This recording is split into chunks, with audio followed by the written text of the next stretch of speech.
Hi friends, welcome back to my channel. ಎಲ್ಲರೂ ಹೇಗಿದ್ದೀರಾ? ಎಲ್ಲರೂ ಚೆನ್ನಾಗಿದ್ದೀರಾ ಅಂತೇಳಿ ಅಂದ್ಕೊಂಡಿದ್ದೀನಿ. ಹಿಂದಿನ ವ್ಲಾಗಲ್ಲಿ ನಾನು ಮಸಾಲೆ ಪುರಿ ಪಾನಿಪುರಿ ತಿನ್ನೋಕ್ಕೆ ಹೋಗಿದ್ವಲ್ಲ, ಸೊ ಅಲ್ಲಿಂದ ಬಂದಮೇಲೆ ಮತ್ತೆ ಊಟ ಏನು ಮಾಡಲಿಲ್ಲ ನಾವು. ಅದೇ ಸಾಕಾಯಿತು ಅಂತ ಹೇಳಿಬಿಟ್ಟು ನಾನು ಅಡುಗೆ ಏನು ಮಾಡೋಕ್ಕೆ ಹೋಗಿಲ್ಲ. ಸೊ ಬಂದಮೇಲೆ ದೋಸೆಗೆ ನೆನೆ ಹಾಕಿದ್ದೆ ನೆಕ್ಸ್ಟ್ ಡೇಗೆ ಅಂತೇಳ್ಬಿಟ್ಟು. ದೋಸೆ ರುಬ್ಬಿಡೋಣ ಅಂಥೇಳಿ ದೋಸೆಗೆ ರುಬ್ಬಿಟ್ಟು ಆಮೇಲೆ ಇನ್ನೇನು ಮಲ್ಕೊಂಡೆ ಅಷ್ಟೇ. ಅಪ್ಪ ಮಗ ಇಬ್ಬರೂ ಕೇರಮ್ ಆಡ್ತಾಯಿದ್ರು. ಒಂದು ಓದಿ ಒಪ್ಸಿದೆಲ್ಲ ಆಗಿತ್ತಲ್ವ, ಸೊ ಒಪ್ಸಿದ ಮೇಲೇ ನಾವು ಪಾನಿಪುರಿ ತಿನ್ನೋಕ್ಕೆ ಹೋಗಿದ್ದಂಥದ್ದು, ಮಸಾಲೆ ಪುರಿ ತಿನ್ನೋಕ್ಕೆ.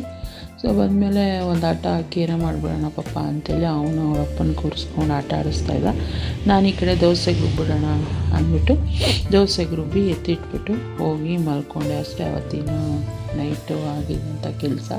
ಸೊ ನೆಕ್ಸ್ಟ್ ಡೇ ಮಾರ್ನಿಂಗು ವ್ಲಾಗ್ನ ನಾನು ಕಂಟಿನ್ಯೂ ಮಾಡ್ತಾಯಿದ್ದೀನಿ. ಹಾಗೆ ನೈಟ್ ಏನು ನಡೀತು ಅಂತ ಜಸ್ಟ್ ಒಂದು ಕ್ಲಿಪ್ಪಿಂಗ್ ತೊಗೊಂಡೆ ವಿಡಿಯೋ ಸ್ಟಾರ್ಟ್ ಮಾಡೋಣ ಅಂಥೇಳಿ. ವಿಡಿಯೋ ಇಷ್ಟ ಆದರೆ ಪ್ಲೀಸ್ ಲೈಕ್, ಕಮೆಂಟ್, ಶೇರ್ ಮಾಡೋದನ್ನು ಮರಿಬೇಡಿ. ಚಾನಲ್ಗೆ ಹೊಸಬರಾದರೆ ಪ್ಲೀಸ್ ನನ್ನ ಚಾನಲ್ನ ಸಬ್ಸ್ಕ್ರೈಬ್ ಮಾಡ್ಕೊಂಡು ನನಗೆ ಸಪೋರ್ಟ್ ಮಾಡಿ. ಸೊ ಇದು ಬಂದ್ಬಿಟ್ಟು ನೆಕ್ಸ್ಟ್ ಡೇ ಮಾರ್ನಿಂಗ್ ವ್ಲಾಗ್. ಇದು ನಾನು ಆಲೂಗೆಡ್ಡೆ ಸಾಗು ಮಾಡಿದೆ. ಸೊ ಚಟ್ನಿ ತಿನ್ನೋ ಮೂಡ್ ಇರಲಿಲ್ಲ ಅವತ್ತು ನಮಗೆ, ಹಂಗಾಗಿ ಆಲೂಗೆಡ್ಡೆ ಇತ್ತು. ಸೊ ಸಾಗು ಮಾಡಿಬಿಡ್ತೀನಿ. ಆಲೂಗೆಡ್ಡೆ ಸಾಗುಗೆ ದೋಸೆ ತುಂಬ ಚೆನ್ನಾಗಿರುತ್ತೆ. ಹೇಳಬೇಕು ಅಂದರೆ ಆ್ಯಕ್ಚುಲಿ ಅದು ಸಾಗು ತುಂಬಾ ಚೆನ್ನಾಗಿತ್ತು, ಬಟ್ ಆಲೂಗೆಡ್ಡೆ ಕಮ್ಮಿ ಇದ್ದಿದ್ದರಿಂದ ಸ್ವಲ್ಪನೇ ಸಾಗು ಆಯಿತಾ. ಮತ್ತು ಸಂಜೆ ಬಂದು ನನ್ನ ಮಗ ಹುಡುಕ್ತಾ ಇದ್ದ ಸಾಗು ಎಲ್ಲಿ ಅಂಥೇಳಿ. ಒಂದೊಂದು ಸಲ ಹಂಗೆ ಕಮ್ಮಿ ಆಗಿಬಿಡುತ್ತೆ, ಕ್ವಾಂಟಿಟಿ ಕಮ್ಮಿ. ಅದಕ್ಕೋಸ್ಕರ ಅಂತಲೇ ನಾನು ಜಾಸ್ತಿ ಮಾಡಿಟ್ಬಿಡ್ತೀನಿ. ಮತ್ತು ಸಂಜೆನೇ ವ್ಲಾಗ್ನ ನಾನು ಕಂಟಿನ್ಯೂ ಮಾಡಿದ್ದೆ. ಅವತ್ತು ತುಂಬ ಕೆಲಸ ಇತ್ತು ನನಗೆ. ಸೊ ಸಂಜೆ ನಾನು ಊಟ ಕೂಡ ಮಾಡಿರಲಿಲ್ಲ. 4 o'clock ಆಗಿಬಿಟ್ಟಿತ್ತು. ತುಂಬ ಹೊಟ್ಟೆ ಹಶ್ವಾಗ್ತಾಯಿತ್ತು. ಸೊ ಫಸ್ಟ್ ಊಟ ತಿಂದ್ಬಿಡೋಣ, ಆಮೇಲೆ ವ್ಲಾಗ್ನ ಕಂಟಿನ್ಯೂ ಮಾಡೋಣ ಅಂತ ಇನ್ನೊಂದು ಮನಸ್ಸು ವ್ಲಾಗ್ನ ಕೂಡ ಹಾಗೆ ಕಂಟಿನ್ಯೂ ಮಾಡೋಣ ಅಂದ್ಬಿಟ್ಟು ವೀಡಿಯೋ ಇಟ್ಕೊಂಡೇ ಮಾಡ್ತಾಯಿದ್ದೀನಿ. ಮಾಡ್ತಾ ಹಾಗೆ ಕೈ ಕೂಡ ವಾಶ್ ಮಾಡ್ಕೊತಾ. ಇದೊಂಥರ OCD ಪ್ರಾಬ್ಲಮ್ ಅಂತಾರಲ್ಲ, ಹಂಗೆ ನನಗೆ ಇದೆ ಅಂತಲೇ ಯಾವುದೇ ಅಡುಗೆ ಮಾಡಿದ್ರು ಅಷ್ಟೇ ಕೈ ಏನಾದ್ರು ಅಂದ್ಕೋತಂದರೆ ಕೈ ತೊಳಿತಾ ಇರಬೇಕು. ಇದೇ ಕೆಲಸ ಆಗ್ಬಿಟ್ಟಿರುತ್ತೆ ನನಗೆ. Good evening friends. ಟೈಮ್ ಬಂದುಬಿಟ್ಟು 4 o'clock ಆಗ್ತದೆ. ಇಲ್ಲಿ ನನ್ನ ಮಗ ಬರ್ತಾನೆ. ಮಾರ್ನಿಂಗ್ ವ್ಲಾಗ್ನ ಸ್ಟಾರ್ಟ್ ಮಾಡಿದೆ, ಬಟ್ ಹಾಗೆ ಬಂದಿದೆ. ಕೆಲಸ ಮಾಡಿಕೊಂಡು ಮತ್ತು ವೀಡಿಯೋ ಎಡಿಟಿಂಗ್ ಇತ್ತು, ಅದನ್ನು ಮಾಡಿಕೊಂಡು ಮತ್ತು ಒಂದು ಬ್ಲೌಸ್ ಕಟ್ಟಿಂಗ್ ಕೂಡ ಇತ್ತು. ಸೊ ಬಂದು ಸ್ಯಾರಿ ಬ್ಲೌಸ್ ಹೊಲ್ಕೊಳ್ಳೋಣ ಅಂತ ಹೇಳ್ಬಿಟ್ಟು ಬ್ಲೌಸ್ ಕಟ್ಟಿಂಗ್ ಕೂಡ ಮಾಡ್ತಾಯಿದ್ದೆ. ಹಾಗಾಗಿ ವೀಡಿಯೋ ಮಾಡೋಕ್ಕಾಗಲಿಲ್ಲ, ಕಂಟಿನ್ಯೂ ಮಾಡೋಕ್ಕಾಗಲಿಲ್ಲ. ಇವಾಗ ಈವ್ನಿಂಗ್ ಕಂಟಿನ್ಯೂ ಮಾಡ್ತಾಯಿದ್ದೀನಿ. ನನ್ನ ಮಗ ಬಂದ. ಸೊ ದೋಸೆ ಹಾಕ್ಕೊಳ್ತಾ ಇದೆ. ಊಟ ಮಾಡ್ಬಿಡೋಣ. ಊಟ ಮಾಡಿದ್ದೆ, ಇವತ್ತು ಲೇಟ್ ಆಯಿತು, 4 o'clock ಆಗೋಯ್ತು. ಇವಾಗ ಊಟ ಮಾಡೋಣ ಅಂಥೇಳಿ ದೋಸೆ ಹಾಕ್ಕೊಳ್ತಾ ಇದ್ದೀನಿ. ಅವ್ನು ಬಂದು ಎಲ್ಲ ಫ್ರೆಶ್ ಅಪ್ ಆದಮೇಲೆ ಅವನಿಗೆ ದೋಸೆ ಹಾಕ್ಕೊಳ್ತೀನಿ. ಇವಾಗ ನಾನು ದೋಸೆ ಹಾಕ್ಕೊಳ್ತೀನಿ ಬಿಡ್ತೀನಿ. ಬಂದ ವೀಡಿಯೋ ಮಾಡ್ತಾ ಇದ್ದೀನಿ.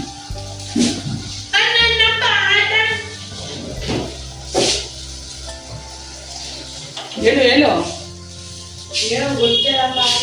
ಹೇಳಪ್ಪ. ಗೊತ್ತಾಯ್ತು. ಅಯ್ಯೋ ನೋಡಿ, ಹೇಳ್ಕೊಂಡು ಬಂದ. ವಿಡಿಯೋ ಆನಲ್ಲಿದೆ ಅಂತ ಹೇಳ್ಬಿಟ್ಟು ಅಲ್ಲೇ ಸೈಲೆಂಟ್ ಆಗ್ಬಿಟ್ಟ, ಫುಲ್ ಮ್ಯೂಟ್ ಆಗ್ಬಿಟ್ಟ.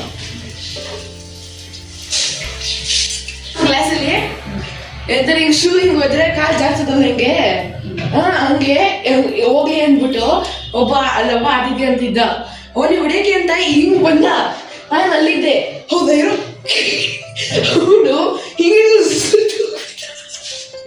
ಹಂಗೆಲ್ಲ ತಮಾಷೆ ಮಾಡ್ಬೇಡ. ಅಕಸ್ಮಾತು ಡೈರೆಕ್ಟ್ ಆಗಿ ಬಿತ್ತು ಅಂದ್ರೆ ಸೊಂಟ ಮುರಿದೋಗುತ್ತೆ. ಆಮೇಲೆ ಇಲ್ಲ ತಮಾಷೆ ಮಾಡ್ಬೇಡ ಆ ಥರ ವಿಷಯಗಳಲ್ಲಿ. ಮೊನ್ನೆ ನನ್ನ ಬೀಳಿಸ್ತಲ್ಲ ಹಂಗೆ ಮಾಡ್ಬೇಡ ಸಿಸಿ. ನಗ್ಬೇಡ, ಅದರಲ್ಲೂ ನಗ್ಬಾರ್ದು, ಬೇಡ ಆ ಥರ ಅದೆಲ್ಲ. ಜೋಕು ತಮಾಷೆನ ಮಾರಿಟನು ಅದೆಲ್ಲ ಬೇಡ. ಆ ಥರದೆಲ್ಲ ನೀನೊಬ್ಬ ನೋಡೋದ್ರಿಂದ ಏನು ನನ್ನ ವಿಡಿಯೋ ಓಡೋದಿಲ್ಲ. ನೋಡಿ, ವಿಡಿಯೋ ಹಾಕಿದ್ರೆ ನೋಡಲ್ವಂತೆ ನನ್ನ ವಿಡಿಯೋನ. ಬೇಡ ಬಿಡು, ನೀನು ನೋಡಿಲ್ಲ ಅಂದ್ರೇನು, ನನಗೆ ಬೇರೆಯವ್ರು ಇಲ್ವಾ ನೋಡೋರು? ಯಾರು ನೋಡ್ತಾರೋ ಪ್ರೀತಿಯಿಂದ ಅವರೇ ನೋಡಿ. ನನ್ನ ಮಗನೇ ನನ್ನ ವಿಡಿಯೋ ನೋಡಲ್ವಂತೆ. ಎಷ್ಟು ಚೆನ್ನಾಗಿ ಹೇಳ್ತಾನೆ. ಹೌದಾ? ನಾನು ಓದಿಸಲ್ಲ ಇನ್ಮೇಲೆ ನಿಂಗೆ. ನೀನಿಗೂ ಓದಿಸಲ್ಲ. ಇನ್ಮೇಲೆ ಒಂದ್ಸತಿ ನೀನ್ ನೋಡೋದಿಲ್ಲ, ಯಾಕೆಂದ್ರೆ ಲೈವ್ ಆಗಿ ಇಲ್ಲೇ ನಾನು ತಲೆ ತಿಂತಿರ್ತೀಯಲ್ಲ. ಇನ್ನೇ ನಾನು ವಿಡಿಯೋದಲ್ಲಿ ಹಾಕಿರೋದನ್ನ ಬೇರೆ ಎಕ್ಸ್ಟ್ರಾ ಇನ್ನೇನು ನೋಡ್ತೀಯ ನೀನಲ್ಲಿ. ನನ್ನ ವಿಡಿಯೋ ನೋಡಲ್ಲ ಫ್ರೆಂಡ್ಸ್, ಇವನು ಬೇರೆಯವ್ರದ್ದೆಲ್ಲ ವಿಡಿಯೋ ನೋಡಿ ಸಪೋರ್ಟ್ ಮಾಡ್ತಾನೆ, ಬಟ್ ನನ್ನ ವಿಡಿಯೋ ನೋಡಲ್ಲ. ಹಂಗಾಗಿ ನನ್ನ ಮಗನಿಗಿಂತ ನನ್ನ ವಿಡಿಯೋ ನೋಡಿ ಯಾರ್ಯಾರೆಲ್ಲ ನಾನು ಸಪೋರ್ಟ್ ಮಾಡ್ತೀರ ಅವ್ರು ಹೆಚ್ಚು ಜಾಸ್ತಿ ನನಗೆ.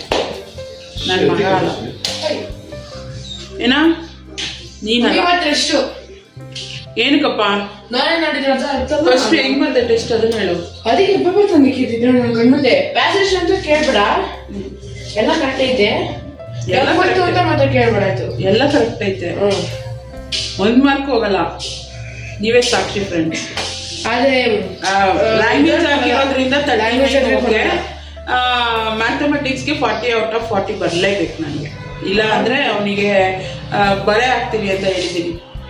ಥರ್ಡ್ ಆಪ್ಷನು ಇದು, ಸೆಕೆಂಡ್ ಆಪ್ಷನು ಇದು, ಮೂವ್ ಕರೆಕ್ಟ್ ಆನ್ಸರು. ಇದು ಮ್ಯಾಮ್ ಫಸ್ಟ್ ನಮಗೆ ಕ್ಲಾಸ್ನ ಕಲಿಯೋಕೆ ಮುಂಚೆನೇ ಬರ್ಸ್ಬಿಟ್ಟಿದ್ರು. ಇದು ಅಂದರೆ ಇದೇ ಕ್ವಶನ್ ಅಂತಲ್ಲ, ಅಂದರೆ ಗೊತ್ತಾಯ್ತು. ಹೈಗೆ ಇದು ಬರುತ್ತೆ ಅಂದರೆ ಇಲ್ಲಿ ಡ್ಯಾನ್ ಅಂತಾರೆ, ಹೈಗೆ ಈಸ್ ಬರುತ್ತೆ, ಹೈಯರ್ಗೆ ಡ್ಯಾನ್ ಬರುತ್ತೆ, ಹೈಯೆಸ್ಟ್ಗೆ ದಾ ಬರುತ್ತೆ ಅಂತ ಹೇಳ್ಬಿಟ್ಟಿದ್ರು. ಹೈಯೆಸ್ಟ್ ಅಂತ ಹೇಳ್ತಾರೆ, ಹೈಯರ್ ದೆನ್ ಅಂತ ಹೇಳ್ತಾರೆ. High the highest one, he is the highest one, he is the highest one now.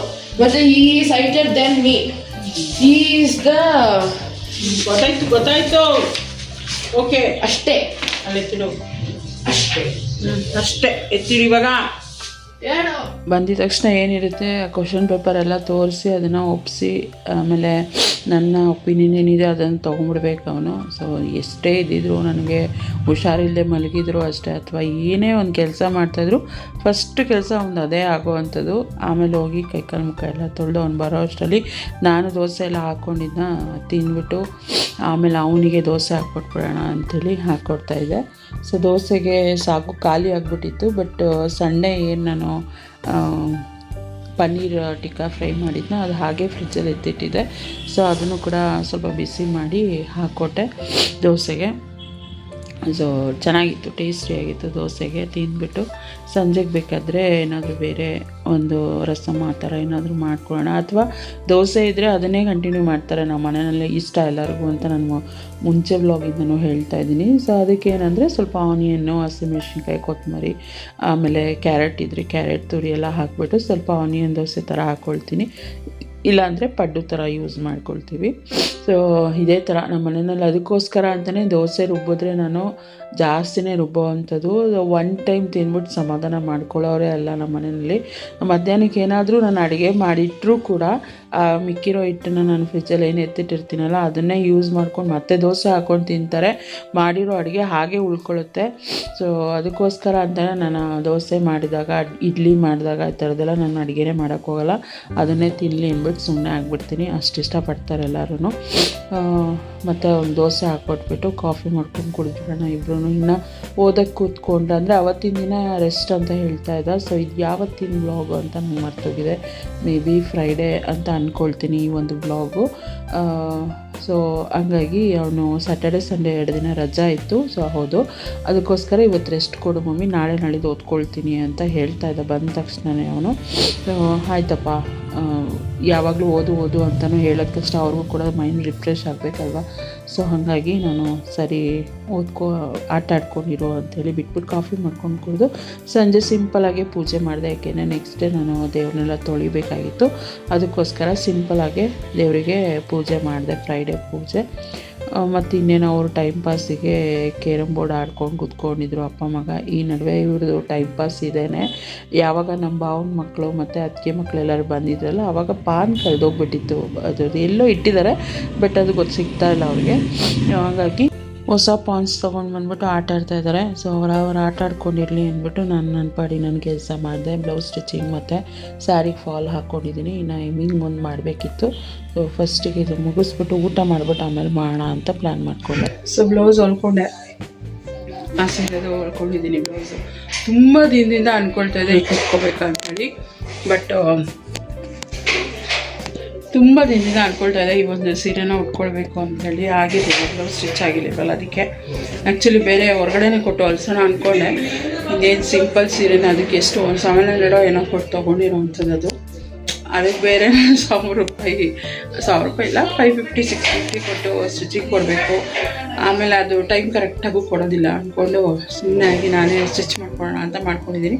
ಇನ್ನು ಎಮ್ಮಿಂಗ್ ಎಲ್ಲ ಮಾಡಬೇಕು. ಎಮ್ಮಿಂಗ್ ಬುಕ್ಕು ಆ್ಯಕ್ಚುಲಿ ಇವತ್ತೇ ಎಮ್ಮಿಂಗು ಬುಕ್ಕೆಲ್ಲ ಮಾಡೋಣ, ಫಾಲ್ದು ಎಮ್ಮಿಂಗ್ ಎಲ್ಲ ಮಾಡ್ಕೊಳ್ಳೋಣ ಅಂತ ಪ್ಲ್ಯಾನ್ ಮಾಡಿದ್ದೆ. ಬಟ್ ಆಲ್ರೆಡಿ 10 o'clock ಆಗೋಯಿತು. ತುಂಬ ದಿನ ಆಯ್ತಲ್ಲ, ರೂಢಿ ತಪ್ಪದಂಗೆ ಆಗ್ಬಿಟ್ಟಿದೆ ಸ್ಟಿಚ್ ಮಾಡೋದು. ಸೊ ಅವಾಗವಾಗ ಇನ್ಮೇಲೆ ಮಾಡ್ತಾ ಇರಬೇಕು, ಇಲ್ಲಾಂದರೆ ಮರ್ತಿದ್ದೇನು ಮರ್ತಿಲ್ಲ. ಬಟ್ ತುಳಿಯೋದು ಮಿಷಿನ್ ತುಳಿಯೋದು ಸ್ವಲ್ಪ ನಿಧಾನ ಮಾಡ್ತಾಯಿದ್ದೆ ಅಷ್ಟೇ. ಸೊ ಈ ಒಂದು ಸಾರಿಗೆ ಬ್ಲೌಸನ್ನು ಹೊಲ್ಕೊಂಡಿದ್ದೀನಿ. ಈಗ ಊಟ ಮಾಡಿಬಿಟ್ಟು ಮಲ್ಕೋಬೇಕು. ಬ್ಯಾಕ್ ಪೈನ್ ಸಿಕ್ಕಾಬಟ್ಟೆ. ಅವರಂತೂ ಕೇರ್ ಮಾಡೋದ್ರಲ್ಲಿ ಬ್ಯುಸಿಯಾಗಿದ್ದಾರೆ. ನನ್ನ ಮಗಂಗೆ ನಾಳಿದ್ದು 2 ದಿನ ರಜೆ ಅಲ್ವಾ. ಸೊ ಮಂಡೇ ನಾಳೆ ಹೋಗ್ತಿದ್ದೀನಿ. ಮಮ್ಮಿ ಇವತ್ತೊಂದು ದಿನ ಫ್ರೀ ಬಿಡು ಅನ್ನ, ಅದಕ್ಕೆ ಸರಿ ಬಿಡು ಅಂದ್ಬಿಟ್ಟು ಫ್ರೀ ಬಿಟ್ಟಿದ್ದೆ. ಅದಕ್ಕೆ ಅವ್ನು ಬಂದಾಗಿಂದ ಕೇರ್ ಮಾಡ್ತಾನೆ ಇದ್ದಾರೆ. ಈಗ ಹೋಗಿ ಊಟ ಮಾಡಿಬಿಟ್ಟು ಎಲ್ಲರೂ ಮಲ್ಕೋಬೇಕು. ಬೆಳಗ್ಗೆ ಎದ್ದು ತುಂಬ ಕೆಲಸ ಇದೆ ನನಗೆ. ನಾಳೆ ಬೆಳಿಗ್ಗೆ ದೇವ್ರು ತೊಳಿಬೇಕು, ತಂಬಿಟ್ಟು ಮಾಡಬೇಕು, ಇದೆಲ್ಲ ಮಾಡಬೇಕು, ಇದೆಲ್ಲ ಮಾಡಬೇಕು. ನಾಳೆ ತುಂಬ ಕೆಲಸ ಇದೆ. ನನ್ನ ಮಗ ಬೇರೆ ಮನೇಲಿ ಇರ್ತಾನೆ. ಹಿಂಗಾದರೆ ಅಪ್ಪ ಇರಿಟೇಟ್ ನೋಡಿ ಹೆಂಗೆ ಮಾಡ್ತಾ ಇದ್ದಾನೆ. ಒಂದು ನೋಡ್ತೀನಿ ಏನು ಮಾಡ್ತಾವೆ. ಗೇಮ್ ಆಡ್ತಾ ವಾಯ್ಸ್ ರೈಸ್ ಮಾಡಿಬಿಡ್ತಾರೆ. ಹಂಗೆ ನನಗೆ ಗಾಬರಿ ಆಗ್ಬಿಡ್ತೀವಿ, ಏನಪ್ಪ ಜಗಳ ಮಾಡೋಕ್ಕೆ ಸ್ಟಾರ್ಟ್ ಮಾಡಿಬಿಟ್ರ ಅಂತ. ಆಮೇಲೆ ಹೋಗಿ ಕೂಲ್ ಮಾಡಿಬಿಟ್ಟು ಸಮಾಧಾನ ಮಾಡಿ ಬರ್ತೀನಿ. ಇನ್ನು ನಾಳೆ ನನ್ನ ಮಗ ಮನೇಲೇ ಇರ್ತಾನೆ. ಇನ್ನೆಷ್ಟು ತಲೆ ತಿಂತಾನೋ ನನಗಂತೂ ಗೊತ್ತಿಲ್ಲ ಏನು ಮಾಡಬೇಕು ಅಂಥೇಳಿ.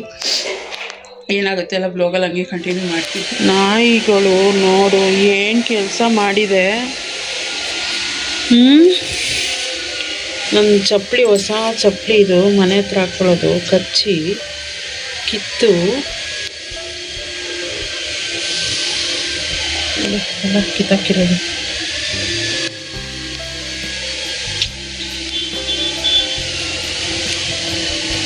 ಮೂರನೇ ಚಪ್ಪಲಿ ಇದು, ಈ ಥರ ಮಾಡ್ತಾ ಇರೋದು ಇದು. ನೆಕ್ಸ್ಟ್ ಡೇ ಮಾರ್ನಿಂಗ್ ವ್ಲಾಗ್ನ ಕಂಟಿನ್ಯೂ ಮಾಡ್ತಾಯಿದ್ದೀನಿ. ಸೊ ಹೂ ತೊಗೊಂಡಿದ್ದೆ ಹಬ್ಬಕ್ಕೆ ಅಂತೇಳ್ಬಿಟ್ಟು 80 rupees ಏನೋ 100 ಗ್ರಾಮ್ ಅಂಥೇಳಿ. ನನಗೆ ಈ ಥರ ಹೂ ಕಟ್ಟಿ ದೇವ್ರಿಗೆ ಮುಡಿಸಿ ಪೂಜೆ ಮಾಡೋದು ತುಂಬಾ ಇಷ್ಟ. ನಾನು ಚಿಕ್ಕವಳಿದ್ದಾಗಿಂದನೂ ಅಷ್ಟೇ ಹೂವೆಲ್ಲ ಕಟ್ಟಿ ಪೂಜೆ ಮಾಡ್ತಾಯಿದ್ದಿದ್ದು. ಆಮೇಲೆ ಒಂದು ಪರ್ಟಿಕ್ಯುಲರ್ ಏಜ್ ಬಂದಾಗ ಅದನ್ನು ಬಿಟ್ಬಿಟ್ಟೆ ನಾನು ಮಾಡೋದನ್ನು. ಕಟ್ಟಿರೋ ಹೂವನ್ನೇ ತಂದು ಮುಡಿಸಿ ಪೂಜೆ ಮಾಡ್ತಾಯಿದ್ದೆ. ಇವಾಗ ಸಿಗುತ್ತಲ್ವ, ಸೊ ಕಮ್ಮಿಗೆ ಸಿಗುತ್ತೆ. ನಾವು ಕಟ್ಟೋದು ಗೊತ್ತಿದ್ದು ಯಾಕೆ ಸುಮ್ಮನೆ ಕಟ್ಟಿರೋದನ್ನ ತರಬೇಕು ಅಂಥೇಳಿ. ಬಟ್ ಹಬ್ಬದ ಟೈಮಲ್ಲಿ ಇದೊಂದು ಎಕ್ಸ್ಟ್ರಾ ಕೆಲಸ ಥರನೂ ಆಗುತ್ತೆ. ಯಾಕೆಂದರೆ ಕನಕಾಂಬ್ರ, ಕಾಂಬ್ರ ಮಲ್ಲಿಗೆ ಅದೆಲ್ಲ ಸ್ವಲ್ಪ ಎಕ್ಸ್ಟ್ರಾ ಟೈಮ್ ತೊಗೊಳುತ್ತೆ ಕಟ್ಟೋದಕ್ಕೆ. ಮಲ್ಲಿಗೆ ಹೂ ನೋಡಿದೆ, ಬಟ್ ಅಷ್ಟು ಚೆನ್ನಾಗಿರಲಿಲ್ಲ, ತುಂಬ ಕಾಯಿ ಮೊಗ್ಗು ಥರ ಇತ್ತು. ಅದಕ್ಕೋಸ್ಕರ ಇಷ್ಟೇ ಸಾಕು ಅಂಥೇಳಿ ಹೂ ತೊಗೊಂಡ. ಅದನ್ನು ಕಟ್ಟೋ ಅಷ್ಟರಲ್ಲೇ ತುಂಬ ಟೈಮ್ ಹಿಡಿತು ಅಂತಲೇ ಹೇಳ್ಬೋದು. ಅದಾದಮೇಲೆ ಮನೆ ಕೆಲಸ ಎಲ್ಲ ಮುಗಿಸಿ ಅವತ್ತಿನ ದಿನ ಬೇರೆ ವ್ಯಾಲೆಂಟೈನ್ಸ್ ಡೇ ಇತ್ತು. ನನ್ನ ಮಗನಿಗೆ ಮತ್ತು ನನಗೆ ಇಬ್ರಿಗೂ ಕೂಡ ಚಾಕ್ಲೇಟ್ ತೊಗೊಂಬಂದು ಕೊಟ್ಟಿದ್ರು. ಬಟ್ ಅವನು ಆವಾಗಲೇ ತಿಂದ್ಬಿಡ್ತೀನಿ ಅಂತೇಳಿ ಎಲ್ಲ ಕೆಲಸ ಮುಗಿದ್ಮೇಲೆ ತಿಂತೀನಿ ಅಂತ ಹಿಡ್ಕೊಂಡು ಕೂತ್ಕೊಂಡಿದ್ದ. ಬಟ್ ನಾನಿನ್ನು ತಿಂದಿರಲಿಲ್ಲ. ಯಾಕೆಂದರೆ ಮಾರ್ನಿಂಗ್ ಅವರು ಕೊಟ್ಟಿದ್ದು, ನಮಗೆ ಗೊತ್ತಿರಲಿಲ್ಲ, ಸರ್ಪ್ರೈಸಾಗಿ ತಂದು ಫ್ರಿಜ್ಜಲ್ಲಿ ಇಟ್ಟಿದ್ರು. ಆಮೇಲೆ ಬೆಳಗ್ಗೆ ಎದ್ದಿದ ತಕ್ಷಣ ಅವನಿಗೊಂದು ನನಗೊಂದು ತಳಿ ಕೊಟ್ಟರು. ಬಟ್ ನಾನೇನು ಅವ್ರಿಗೆ ಸರ್ಪ್ರೈಸ್ ಕೊಡೋಕ್ಕಾಗಿಲ್ಲ. ಆದರೆ ನನಗೆ ಹಬ್ಬ ಇದ್ದಿದ್ದರಿಂದ ಹಬ್ಬದ ಕಡೆನೇ ಗಮನ ಜಾಸ್ತಿ ಇತ್ತು. ಸೊ ತಂದಿಟ್ಟಿದ್ರಲ್ವ, ಬೆಳಿಗ್ಗೆ ನಾನು ಕೆಲಸದಲ್ಲಿ ಬ್ಯುಸಿ ಇದ್ದೆ. ಸೊ ಅವ್ರು ಬಂದಮೇಲೆ ಸಂಜೆನೇ ತಿನ್ನೋಣ ಅಂದ್ಬಿಟ್ಟು ನಾನು ಹಾಗೆ ಎತ್ತಿಟ್ಟಿದ್ದೆ ಫ್ರಿಜ್ಜಲ್ಲಿ. ಮತ್ತು ಎಲ್ಲ ಕೆಲಸ ಮುಗ್ದಿತ್ತು. ಇನ್ನೂ ಕೂಡ ಫ್ರೆಶ್ ಅಪ್ ಆಗಿ ನಾನು ದೇವ್ರು ತೊಳೆಯೋದಕ್ಕೆ ಸ್ಟಾರ್ಟ್ ಮಾಡಬೇಕಾಗಿತ್ತು.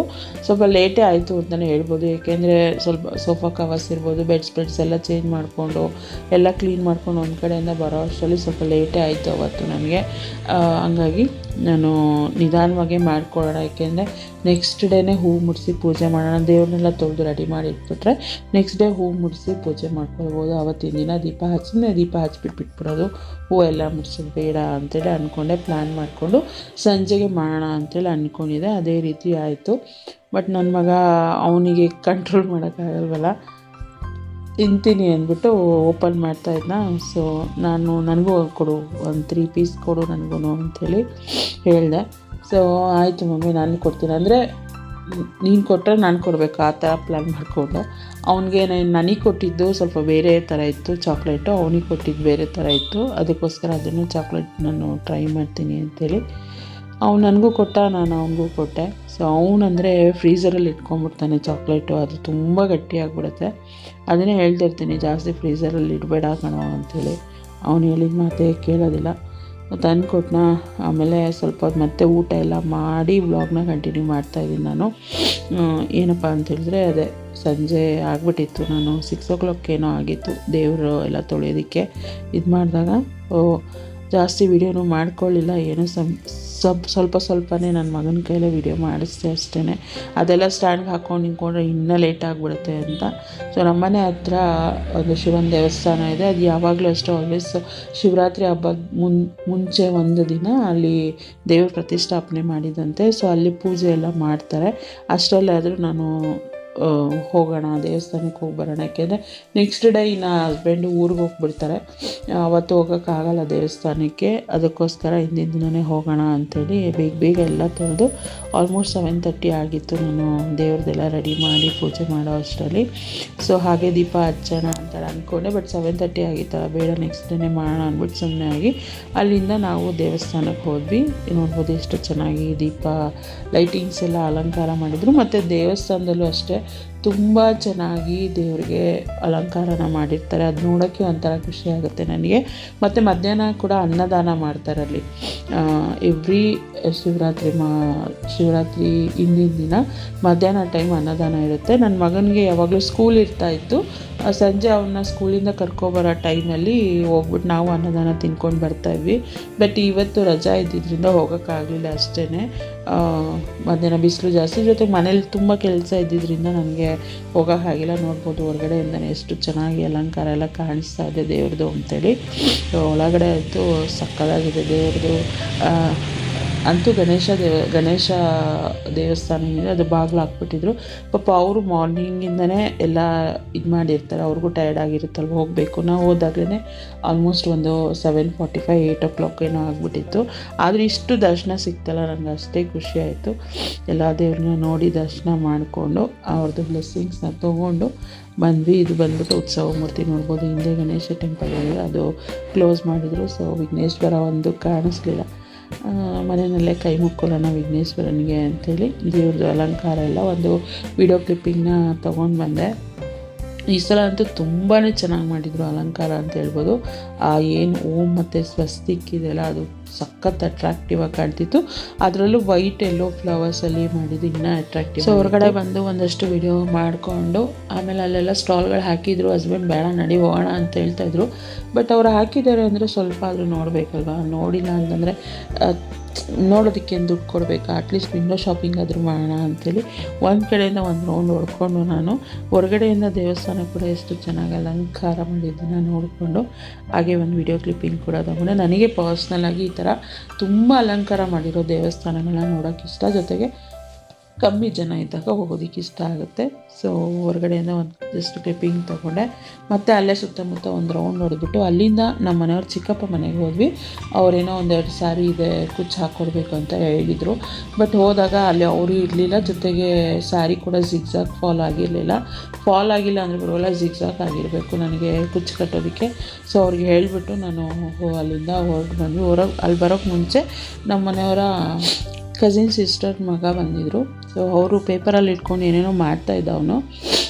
ನನ್ನ ಹಸ್ಬೆಂಡು ಕೊಡಿಲಿ, ನಾನು ನಿನಗೆ ಏರೋಪ್ಲೇನ್ ಮಾಡೋದನ್ನು ಹೇಳ್ಕೊಡ್ತೀನಿ ಅಂತ ಹೇಳ್ಬಿಟ್ಟು ಏರೋಪ್ಲೇನ್ ಮಾಡೋದನ್ನು ಹೇಳ್ಕೊಡ್ತಾಯಿದ್ರು. ನಾನು ರೇಗಿಸ್ತಾಯಿದ್ದೆ, ಈಗ ಇದೇ ಏರೋಪ್ಲೇನಲ್ಲಿ ಅವನು ಅವ್ರ ಮನೆಗೆ ಹೋಗ್ತಾನೆ ಅಂಥೇಳಿ. ಅವನು ಅದನ್ನು ನೀಟಾಗಿ ಕಲ್ತ್ಕೊಂಡ.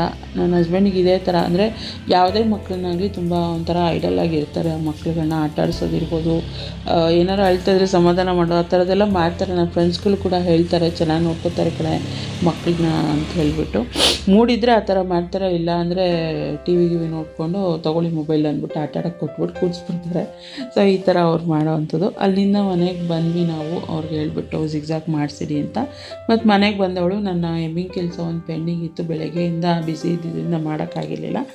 ಮತ್ತು ಯಾವುದೋ ಒಂಥರ ಸಸ್ಪೆನ್ಸ್ ಪಿಕ್ಚರ್ ಬರ್ತಾಯಿತ್ತು, ಅದನ್ನು ನೋಡ್ಕೊಂಡು ಹಾಗೆ ಎಮ್ಮಿಂಗ್ ಮಾಡಿಬಿಡೋಣ ಅಂತೇಳಿ ಮಾಡ್ತಾಯಿಲ್ಲ. ಅದೇ ಟೈಮಲ್ಲಿ ಹಸ್ಬೆಂಡ್ ಕೂಡ ಇದ್ರಲ್ವ. ಸೊ ನಾನು ವ್ಯಾಲೆಂಟೈನ್ ಡೇ ಗಿಫ್ಟ್ ಏನಿದೆ ಚಾಕ್ಲೇಟ್, ಅದನ್ನು ಅವ್ರ ಜೊತೆ ಶೇರ್ ಮಾಡ್ಕೊಂಡು ತಿನ್ನೋಣ ಅಂಥೇಳಿ ಅಂದ್ಕೊಂಡು ತೆಗೆದೆ. ನನ್ನ ಮಗ ಫ್ರೀಝರಲ್ಲಿ ಇಟ್ಬಿಟ್ಟಿದ್ದ ಆಸ್ ಯೂಶುವಲ್. ಕಟ್ ಮಾಡೋಕ್ಕೆ ಹೋದರೆ ಕಟ್ ಆಗಲಿಲ್ಲ, ಈ ರೀತಿಯಾಗಿ ಕಟ್ ಆಯ್ತದು. ಸೊ ಮೇಲ್ಗಡೆ ಇರೋ ಅಂದರೆ ಬೇರೆ ಚಾಕ್ಲೇಟ್ ಎಲ್ಲ ನೀಡ್ತೀನಿ, ಹಾರ್ಟ್ನ ಮಾತ್ರ ನಾನು ತಿಂತೀನಿ ಅಂತೇಳಿ ನನ್ನ ಮಗನಿಗೆ ಸ್ವಲ್ಪ ಕೊಟ್ಟು, ನನ್ನ ಹಸ್ಬೆಂಡ್ ಸ್ವಲ್ಪ ಕೊಟ್ಬಿಟ್ಟು, ನನ್ನ ಹಸ್ಬೆಂಡಿಗೆ ಸ್ವಲ್ಪ ಕೊಟ್ಬಿಟ್ಟು ನಮ್ಮ ವ್ಯಾಲೆಂಟೈನ್ ಡೇನ ಸೆಲೆಬ್ರೇಟ್ ಮಾಡ್ಕೊಂಡ್ವಿ. ಸೊ ನಮ್ಮನೆ ಸೋಫಾನ ಸ್ವಲ್ಪ ಇಗ್ನೋರ್ ಮಾಡಿಬಿಡಿ, ಈ ರೀತಿ ಇದೆ ಅಂತೇಳಿ ಬೇಜಾರು ಮಾಡ್ಕೋಬೇಡಿ. ಸೊ ಅದನ್ನು ಇಗ್ನೋರ್ ಮಾಡಿಬಿಟ್ಟು ನಾನು ಒಂದು ಆರ್ಟ್ ಏನಿದೆ ಅದನ್ನು ನಾನು ತಿಂದೆ. ಆಮೇಲೆ ಪಿಕ್ಚರ್ ಮುಗಿದ್ಮೇಲೆ ಹೋಗಿ ಮಲ್ಕೊಂಡ್ವಿ ಅಷ್ಟೇ. ಇವತ್ತಿನ ನಮ್ಮ ಮದುವೆ ಆದಮೇಲಿನ ವ್ಯಾಲೆಂಟೈನ್ ಡೇ ಇಷ್ಟೇ ಆಗಿರುತ್ತೆ. ಸೊ ತುಂಬಾ ಬ್ಯುಸಿ ಡೇ ಇತ್ತು, ಮತ್ತು ಎಲ್ಲ ಕವರ್ಸ್ ಏನಿದೆಲ್ಲ ತೆಗೆದಿದ್ದೀನಿ, ಬಟ್ಟೆಗಳೆಲ್ಲ ಮೆಸ್ಸಿ ಆಗಿದೆ, ಅದನ್ನು ಇಗ್ನೋರ್ ಮಾಡಿ ಅಂತ ಹೇಳ್ತಾ ಈ ಒಂದು ಬ್ಲಾಗ್ನ ಕೂಡ ನಾನು ಇಲ್ಲಿಗೆ ಎಂಡ್ ಮಾಡ್ತೀನಿ.